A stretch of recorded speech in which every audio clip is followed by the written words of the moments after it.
And welcome back to Carpool Convo. This is your host, Melissa Plaskoff. And today we also have another expert, Jenny McGlothlin. She is a certified speech-language pathologist specializing in the evaluation and treatment of feeding disorders for children from birth through the teen years. She developed the STEPS feeding program at the Collier Center for Communication Disorders at the University of Texas at Dallas, where she works with families on a daily basis to foster feeding skills that will serve a child for a lifetime. She is also the author of a book, Helping Your Child with Extreme Picky Eating. Welcome, Jenny. Thank you. Well, when I think of a picky eater, I think of a kid who doesn't want to try new foods, who's going through those regular stages of development of misbehaving and trying to annoy their parents.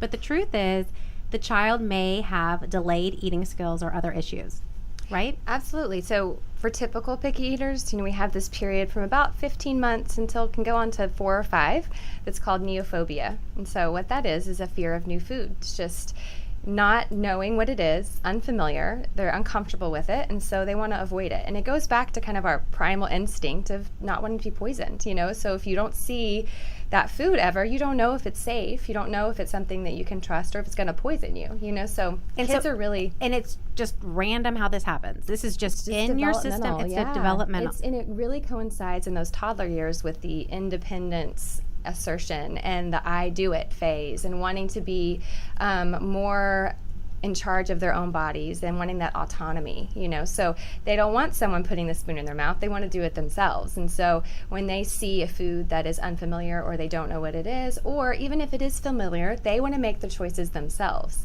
And so even if it's something they ate when they were a baby, they get to this toddler stage and they go, no thanks, I think I'd rather not. And with parents, you sit there and you try to fight them, and the child on the other side is, doing the same thing.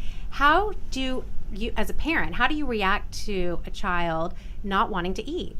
So, majority of parents, we think about 85 to 90% of parents in America try to bribe or coerce or reward with dessert or punish or, admonish the child or talk about nutrition and say, oh, but it's good for you and this, that, and the other.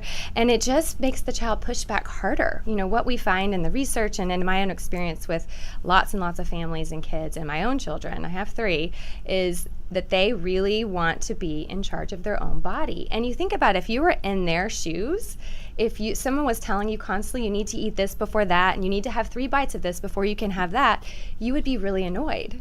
And I have to say, sometimes when you're in this situation as an adult, I think we've all experienced this, and you're at dinner or lunch or whatever at mealtime, and you see another parent trying to force another child to eat, and they're going 3 more bites, 3 more bites, 3 more bites, and it's just like, it's kind of stop. Horrible. It's so uncomfortable. It's stressful. Or, and no one else can have dessert until 3 more bites, and it's it's very frustrating. It is. And the thing you kind of want to tell the parent. I'm not an expert, but I'm kind of like, who cares? Well, and let it go. The thing that we know from research, repeated research, and it's not just one person saying, oh, this is right. It's lots and lots of research showing us that the more you push and the more you pressure, the less the child actually likes the food. So you set them up for not liking the food that you actually want them to eat for the rest of their life. So all of the things that we do, the bribing with dessert and all of those things, where we put things on a pedestal that we don't actually want them to keep eating all the time. Right. Most of the time, it's not the healthiest choice. Right, but you're telling them that it's more valuable than the broccoli. That you have to slog through the broccoli or the chicken or whatever it is to get to this woo, awesome brownie, And so we just kind of reinforce that in the kids every time we do that. And those typical picky eaters, the book absolutely can help families just get rid of the anxiety and the stress around mealtime, because the battle is stressful for everybody. No, and mealtime should be fun, and it should kind of going back to the old school days of when the family would gather and you would talk about fun things about your day. And in these situations, I'm guessing that it's very stressful. Absolutely. And then you're associating stress with food. Right. And you don't want to come to the table. And you don't, right. And that's not going to, that's not going to make anyone want to eat. And, all the research on family dinner and family meals, everybody talks about, family meals, you have a less occurrence of drug use, you have less, promiscuity in teenage years, you have all of these things that are connected to family meals. But if the child is stressed out during family meals because someone is being super coercive or pressuring them all the time, that benefit isn't going to be there. It's a really good point. So we want that connection to be what the dinner is about, not so much about every bite that goes in the child's mouth. Because overall, what we know about nutrition is that kids generally get what they need. Right. No, and our pediatrician kind of would say that to us with when they were little. They would say, you'd go in and I would say, it looks like my child's not eating and I'm stressed out. And he would say to me, relax. They're growing. Your kids are going to eat when they're hungry. Calm down. And most kids do. And that's kind of a nice segue into the ones that don't. There's definitely a small percentage of kids that don't eat when they're hungry, that just absolutely don't tune into those hunger signals because of a variety of reasons. They may have oral motor difficulties where it's actually hard for them to chew food. They don't transition to solid foods well. They don't do what they're supposed to do developmentally. And so those kids need a little bit more specialized help, something that I do. And so you go in. So I was looking at your website, which is fabulous, extremepickeaters.com. Picky eating. Picky eating, sorry. Look at me messing up.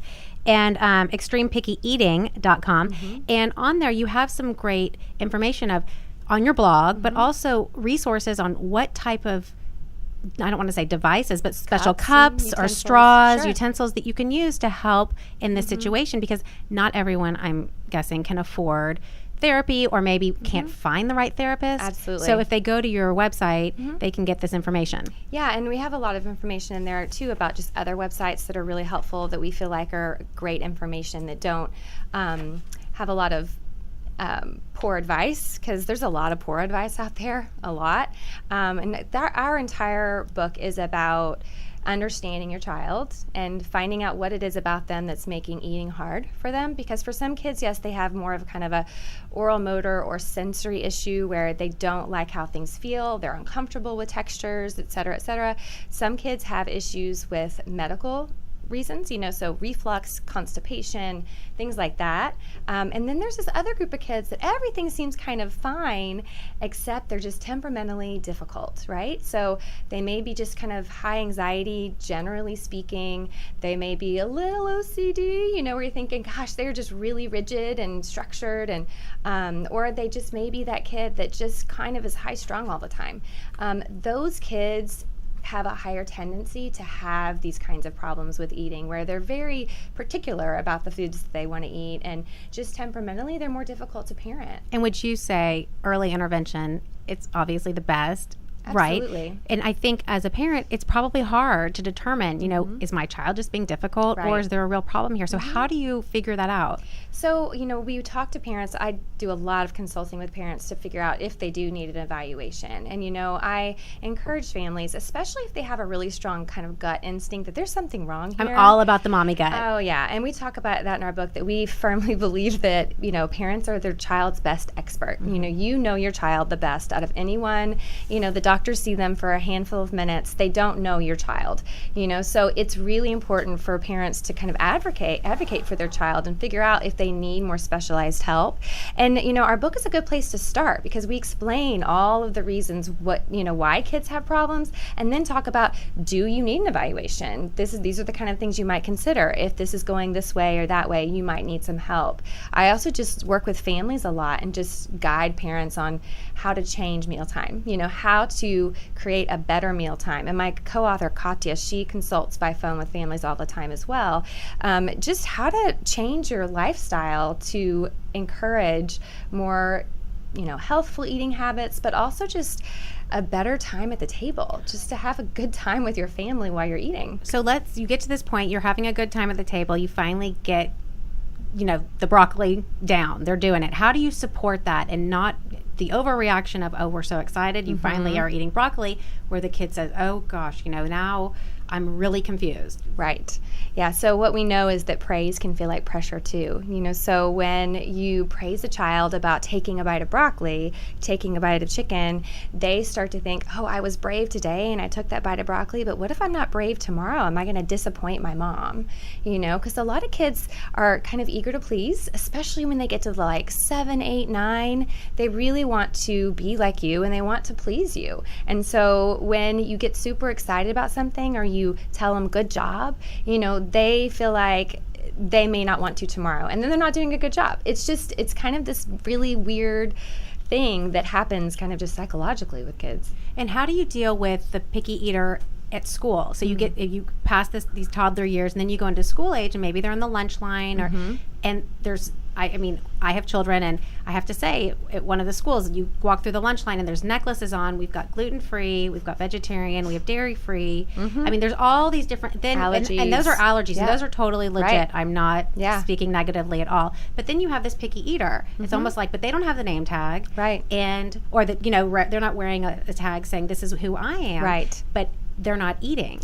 Yeah, and we actually wrote a post for New York Times Motherload blog just about that exact thing, because we have these kind of hidden hungry kids where they go to school and they're just too anxious about to eat at school, especially for the first time in kindergarten, where they show up and wow, the cafeteria is overwhelming and there is so much going on and they can barely stand being there and getting through their day, much less sitting down and eating. And then forget the fact that they're having all that anxiety. They don't even have what they need for energy for the rest of the day. Right. They're going to go play outside. They're to concentrate to do their work. Right. And it's going to be a complete failure. Yeah. And so, with my second son, we absolutely send, I send things that I know he can eat comfortably, really easily. He eats a completely different diet at home. But at school, it kind of looks like snack time, because that's all he can handle. But he feels successful, right? Absolutely. Okay. For more information about Jenny, you can visit extremepickyeating.com, and you can find Jenny's book on Amazon, right? And your website.